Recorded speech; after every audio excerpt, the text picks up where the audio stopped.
नमस्कार दोस्तों, मैं अंकुर उपाध्याय स्वागत करता हूं आप सभी का आपके अपने YouTube channel share market analysis में।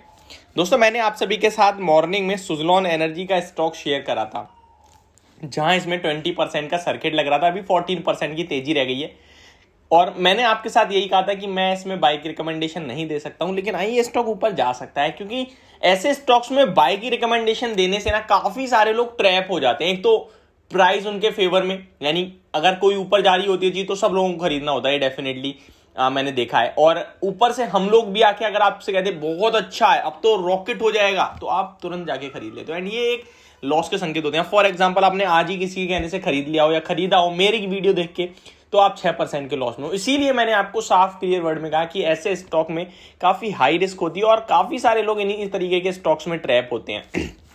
लेकिन ये भी कहीं ना कहीं आपको समझना चाहिए कि स्टॉक दोबारा सर्किट लगा सकता है, लेकिन आपको फोमो का शिकार नहीं होना है। बस मैं इतना कह रहा हूं। अच्छा, बात करने वाला हूं वोडाफोन आइडिया के स्टॉक के बारे में। आज इस स्टॉक में भी काफी अच्छी तेजी देखने को मिली है, हालांकि ऊपर से अभी तो करेक्ट भी हो गया है।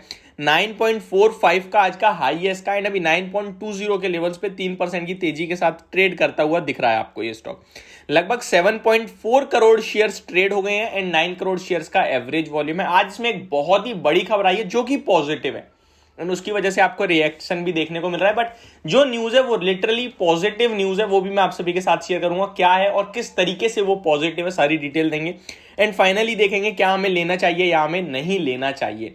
अगर आप ओवरऑल देखें तो वॉल्यूम्स अच्छे आ रहे हैं। शुरुआती 1.5 घंटे में कहीं ना कहीं स्टॉक ने अपने एवरेज वॉल्यूम्स को टच करता हुआ दिख रहा है कहीं ना कहीं। एंड स्टॉक की बात करें तो लगभग 16.80 का इसका 52 वीक हाई है, 7 रुपीज का 52 वीक लो है एंड 9 रुपीज 25 के लेवल्स पे ये स्टॉक ट्रेड करता हुआ अभी आपको दिख रहा है। तो चलिए दोस्तों, बिना किसी देरी के इसके जरा हम खबर की तरफ बढ़ते हैं। क्या है न्यूज उसको मैं बताने की कोशिश करता हूं आपको।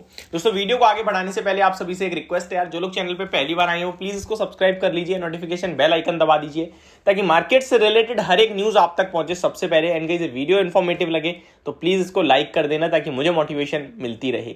चलिए, जो खबर है दोस्तों वो काफी पॉजिटिव है और ये 5 सितंबर को खबर आती हुई दिखी है, मतलब आज के सेशन में ही आप कह सकते हैं।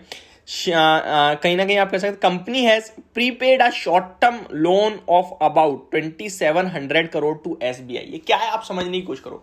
इन्होंने समय से पहले ही शॉर्ट टर्म का जो इन पे 2700 करोड़ का लोन था वो एसबीआई को चुका दिया है। तो ये क्या कर रहा है, ये एक चीज दर्शा रहा है कि हमारे पास पैसा है। यानी कंपनी ये कहना चाह रही है इनडायरेक्टली वोडाफोन आइडिया कि हम, अब फॉर एग्जांपल आप कोई चीज लोन पे लेते हो, ईएमआई कराते हो, आप क्या करते हो, आपने 12 महीने की ईएमआई कराई है, 3 महीने आपने दे दी, अब चौथे महीने आपके पास पूरे इतने पैसे हैं कि आगे के जो 9 महीने उनकी ईएमआई दे सको, आप पहले ही दे दो। तो यानी समय से पहले दे रहे हो, यानी क्या दिखा रहे हो आप कि मेरे पास पैसा है एंड मैं एक अच्छा आदमी हूं। ठीक है, अब वोडाफोन आइडिया ने क्या करा कि 2700 करोड़ का शॉर्ट टर्म लोन जो था इनके पास एसबीआई को, वो पे कर दिया है, यानी कि टाइम से पहले प्रीपेड कर दिया। तो ये एक बहुत ही ज्यादा अच्छी चीज दिख रही है। अब इस खबर के चलते आपको काफी पॉजिटिव एक्शन भी देखने को मिल रहा है। जरा पिछले कुछ दिनों का हिसाब किताब देखें तो वो भी बता दूं।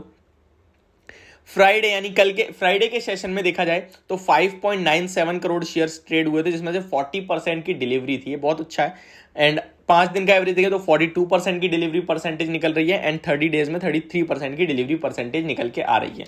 अगर इस स्टॉक के रिटर्न्स चार्ट देखूं मैं तो एक वीक में ये स्टॉक 1% ऊपर है, एक महीने में भी 1-1.5% ही ऊपर है, 3 महीने में ½ %, 6 महीने में 17% नेगेटिव। लेकिन अगर आप एक साल में देखें तो 28% समथिंग पॉजिटिव है, ईयर टू डेट लगभग 40% नेगेटिव है। तो झूल रहा है ये स्टॉक। चलिए इसके फाइनेंशियल्स की तरफ चलते हैं। FY21 में कंपनी का जो पैट था, यानी प्रॉफिट आफ्टर टैक्स, वो प्रॉफिट नहीं था, वो लॉस था और लॉस था 44,000 करोड़ का। लेकिन FY22 में वो लॉस कम हुआ है, प्रॉफिट नहीं, लॉस कम हुआ है। 44,000 करोड़ का लॉस के सामने कंपनी ने 28,000 करोड़ का लॉस पोस्ट करा। कंटिन्यू कंपनी अपने सब्सक्राइबर गवाती हुई दिख रही है। 17 अगस्त को एक न्यूज आई थी जहां पे company losses 1.8 million subscribers in June try. तो कहीं ना कहीं जून में इन्होंने लगभग 1.8 मिलियन सब्सक्राइबर्स गवाए थे, जो कि 18 लाख समथिंग होते हैं। ठीक है, चलिए आगे बढ़ते हैं। थोड़ी सी चीजें और बताता हूं वोडाफोन आइडिया के बारे में, उसके बाद ही मैं आपको अपना व्यू दूंगा कि आपको क्या करना चाहिए अकॉर्डिंग टू मी। चलिए, 5G स्पेक्ट्रम भी आप सभी को पता है, वहां भी इनकी बिड लगी है एंड ये भी कहीं ना कहीं एक मार्केट में है, तो ये भी डेफिनेटली रहेंगे। मार्केट कैपिटल इनका है जो 29,000 करोड़ का है।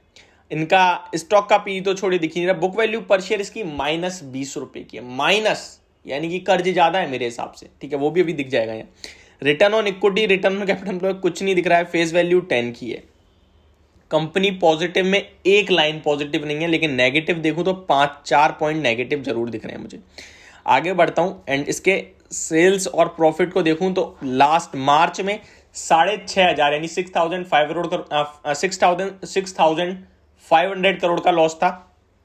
जून में 7,300 करोड़ का लॉस हो गया, यानी बढ़ गया, ठीक है, तो बेकार है यार।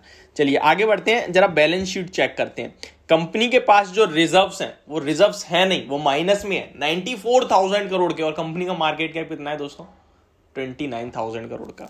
अब बोरोइंग्स देखें तो 40,000 करोड़ की बोरोइंग्स है कंपनी के पास। एसेट्स की बात करें तो लगभग 1,56,000 यानी 1,56,000 करोड़ के एसेट्स हैं कंपनी के पास। एसेट्स में क्या आ रहा है, प्लांट एंड मशीनरी आ रही है 98,000 करोड़ की, एंड बाकी तो कुछ भी नहीं दिख रहा ज्यादा। अदर फिक्स्ड एसेट में 38,000 करोड़ है, यही है। बोरोइंग्स में क्लिक करूं तो शॉर्ट टर्म बोरोइंग्स जो है वो लगभग 14,000 करोड़ की है। लीज लायबिलिटी 23,000 करोड़ की है, एंड लॉन्ग टर्म बोरोइंग्स लगभग 2,800 करोड़ की है। तो ये ओवरऑल चार्ट दिख रहा है। चलिए जरा इसकी शेयर होल्डिंग पैटर्न भी चेक कर लेते हैं। प्रमोटर्स अच्छा खासा स्टेक होल्ड करते हैं, एंड स्टेक बढ़ाया है उन्होंने। लास्ट सितंबर में लगभग 72 था, अभी 75% है। एफआईआईज ने अपना स्टेक स्लाइटली कम करा है 3.57% से 3.48%, एंड पब्लिक के पास 20% समथिंग है। दोस्तों मैं आपसे यही कहूंगा कि ये स्टॉक मैं लॉन्ग टर्म के हिसाब से आपको रिकमेंड नहीं करूंगा, क्योंकि ये स्टॉक चल सकता है वैसे, क्योंकि यहाँ पे अगर 2 ही प्लेयर रह जाएंगे, एयरटेल एंड जियो, तो कहीं ना कहीं कंपटीशन नहीं है। तो इसलिए मुझे लगता है प्लेयर तो ये रहने वाला है, वोडाफोन आइडिया जो है, और रिटर्न भी दे सकता है, बट मेरे पास ऑप्शन ज्यादा है, तो मैं वहां पे पैसा निवेश करने के लिए आपसे कहूंगा। तो ये मेरी वीडियो, होप आपको समझ में आई होगी। Thank you so much for watching this video. Have a great day guys.